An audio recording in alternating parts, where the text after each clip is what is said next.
जय हिंद दोस्तों, स्वागत है आपका हमारे चैनल हमारा मध्य प्रदेश में। तो दोस्तों आज हम पढ़ने जा रहे हैं चंदेल वंश के बारे में। तो दोस्तों चंदेल वंश से संबंधित ही हमारा दूसरा वीडियो है। तो दोस्तों इस वीडियो में हम सबसे पहले पढ़ेंगे चंदेल वंशीय शासक राहिल के बारे में। दोस्तों राहिल का शासनकाल कब से कब तक रहा? तो दोस्तों राहिल का शासनकाल 899 ईस्वी से 916 ईस्वी के मध्य रहा।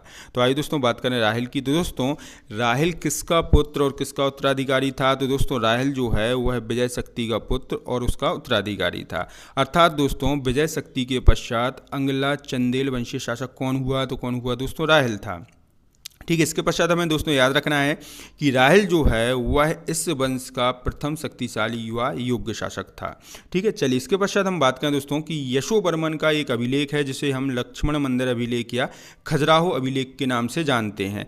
इस अभिलेख में दोस्तों राहिल के बारे में दो महत्वपूर्ण बातें लिखी हुई हैं, या दोस्तों हम कह सकते हैं कि खजुराहो अभिलेख से हमें राहिल के बारे में दो महत्वपूर्ण जानकारी मिलती हैं। तो दोस्तों पहली जानकारी क्या है? तो दोस्तों पहली जानकारी है कि खजुराहो अभिलेख के अनुसार राहिल को नरेंद्र चंद्र की उपाधि दी गई थी। ठीक है, इसके पश्चात हम बात करें दोस्तों दूसरी जानकारी क्या है? तो दोस्तों दूसरी जानकारी है कि खजुराहो अभिलेख में कहा गया है कि राहिल युद्ध में कभी हारता या थकता नहीं था। ठीक है, तो दोस्तों इससे क्वेश्चन बन सकता है कि किस अभिलेख में कहा गया है कि राहिल युद्ध में कभी थकता नहीं था? तो दोस्तों किस अभिलेख में कहा गया है? खजुराहो अभिलेख में कहा गया है। इसके पश्चात हम बात करें दोस्तों एक क्वेश्चन भी बन सकता है कि राहिल ने कौन सी उपाधि धारण की थी? तो कौन सी उपाधि धारण की थी दोस्तों? नरेंद्र चंद की उपाधि धारण की थी। और दोस्तों इसकी जानकारी हमें किससे मिलती है? तो किससे मिलती है? खजुराहो अभिलेख से मिलती है। और दोस्तों खजुराहो अभिलेख या लक्ष्मण मंदिर अभिलेख किसका है? तो किसका है दोस्तों? यशोवर्मन का है। तो आइए दोस्तों देख लेते हैं कि राहिल जो है वह विजय शक्ति का पुत्र और उसका उत्तराधिकारी था। इसके पश्चात हम बात करें दोस्तों यशोवर्मन का एक अभिलेख है जिसे हम लक्ष्मण मंदिर अभिलेख या खजुराहो अभिलेख के नाम से जानते हैं। इस अभिलेख में दोस्तों राहिल के बारे में दो महत्वपूर्ण जानकारी दी गई हैं। पहली जानकारी क्या है? तो दोस्तों पहली जानकारी है इनको नरेंद्र चंद की उपाधि दी गई थी। ठीक है, दूसरी जानकारी क्या है? तो दोस्तों दूसरी जानकारी है कि इस अभिलेख में कहा गया है कि राहिल युद्ध में कभी थकता नहीं था। ठीक है, चलिए इसके पश्चात हम बात करें दोस्तों कि राहिल जो है वह इस वंश का प्रथम शक्तिशाली युवा योग्य शासक था। ये बात भी हमें याद रखना है दोस्तों। चलिए इसके बाद हम बात करें दोस्तों अजयगढ़ के मंदिर की। दोस्तों ये बहुत ही महत्वपूर्ण मंदिर है, इसको हमें याद रखना है। तो दोस्तों अजयगढ़ का मंदिर जो है पन्ना में स्थित है। तो दोस्तों अजयगढ़ के किले का निर्माण तो बाद में हुआ है, लेकिन वहाँ पर पहले एक अजयगढ़ के मंदिर का निर्माण हुआ है जिसका निर्माण किसने करवाया था? तो दोस्तों इसका निर्माण चंदेल राजा राहिल ने करवाया था। अब दोस्तों इससे संबंधित दो महत्वपूर्ण फैक्ट हैं जिनको हमें याद रखना है, इनसे क्वेश्चन बन सकते हैं। तो दोस्तों पहला फैक्ट है कि चंदेलों के शासनकाल में बनने वाला पहला मंदिर कौन सा था? तो कौन सा? तो दोस्तों अजयगढ़ का मंदिर था। ठीक है, चंदेल शासकों ने दोस्तों खजुराहो में ढेर सारे मंदिरों का निर्माण करवाया था, लेकिन दोस्तों वह पहला मंदिर जो किसी चंदेल शासक द्वारा निर्मित कराया गया हो, तो दोस्तों वह मंदिर कौन सा है? तो दोस्तों वह मंदिर है अजयगढ़ का मंदिर।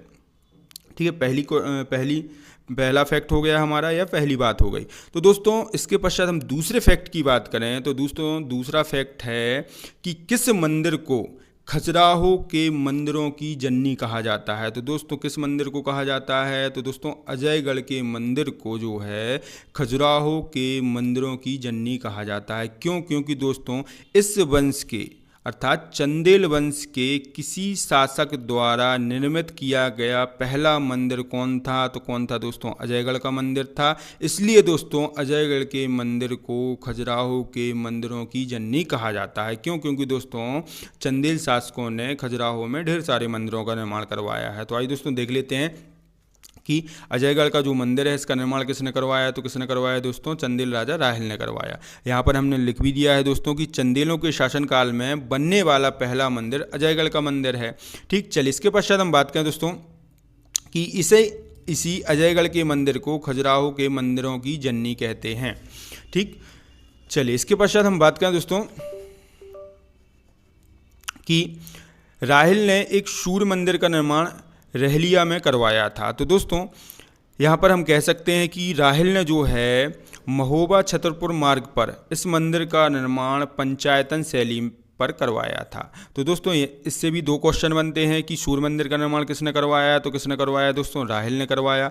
और दोस्तों राहिल ने इस मंदिर का निर्माण किस शैली पर करवाया, तो किस शैली पर करवाया, पंचायतन शैली पर करवाया।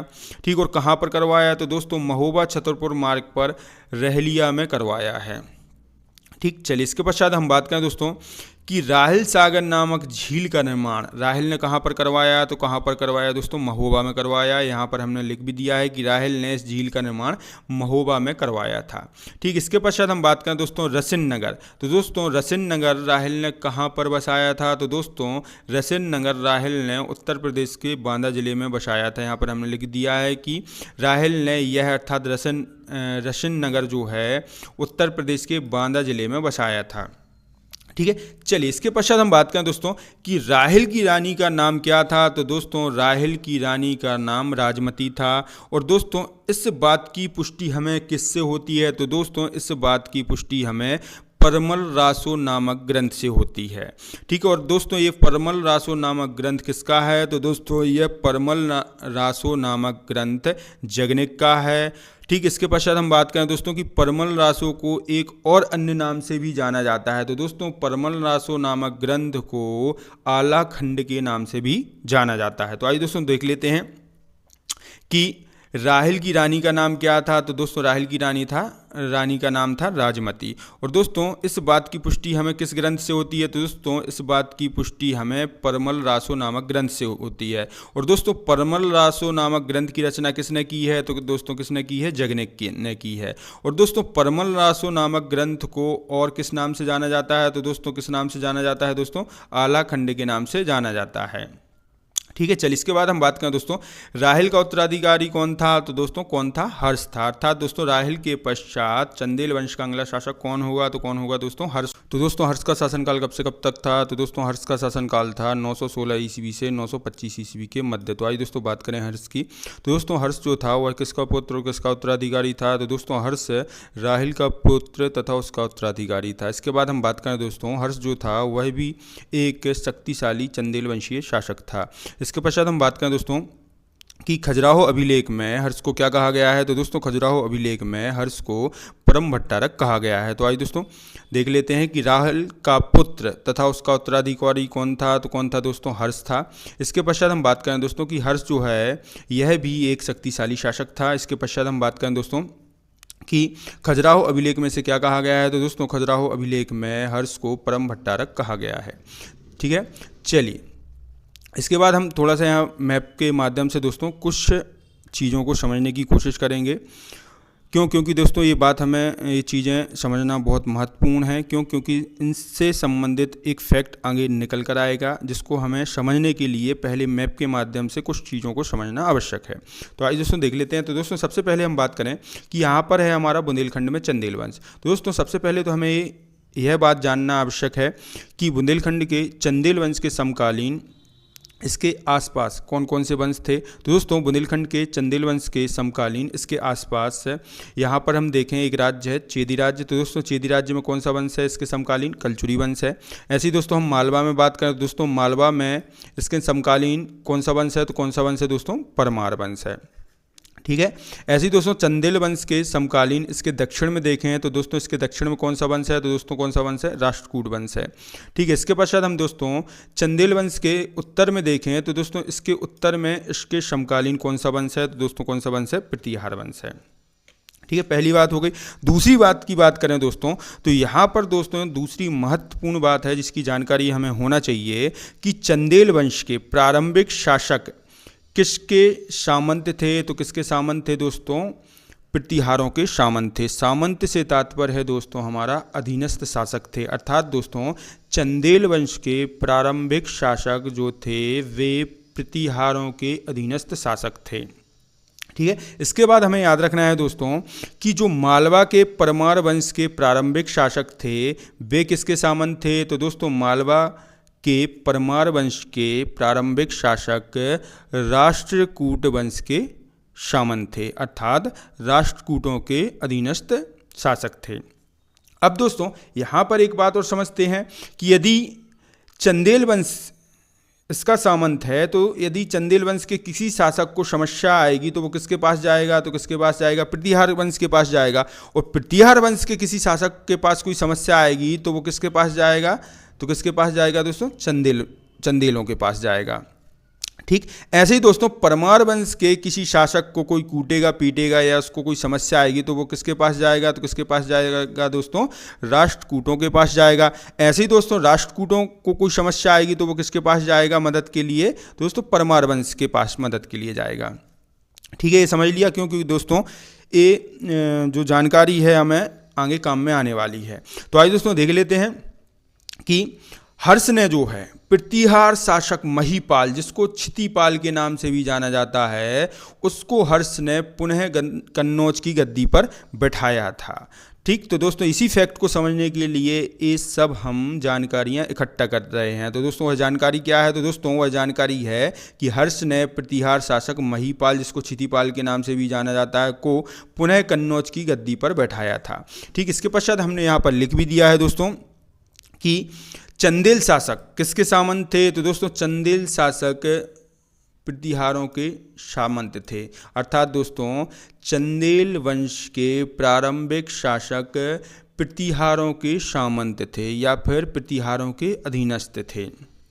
ठीक है, ऐसे ही दोस्तों परमार शासक किसके सामंत थे, तो दोस्तों किसके सामंत थे दोस्तों, राष्ट्रकूटों के सामंत थे। क्वेश्चन भी आता है दोस्तों कि चंदेल वंश के शासक किसके सामंत थे, तो किसके सामंत थे दोस्तों, प्रतिहारों के सामंत थे। ऐसे ही दोस्तों परमार वंश के शासक किसके सामंत थे, तो किसके सामंत थे दोस्तों, राष्ट्रकूटों के सामंत थे। ठीक है, तो आइए दोस्तों उस फैक्ट को हम समझने की कोशिश करते हैं कि कैसे हर्ष ने प्रतिहार शासक महीपाल को पुनः कन्नौज की गद्दी पर बैठाया था।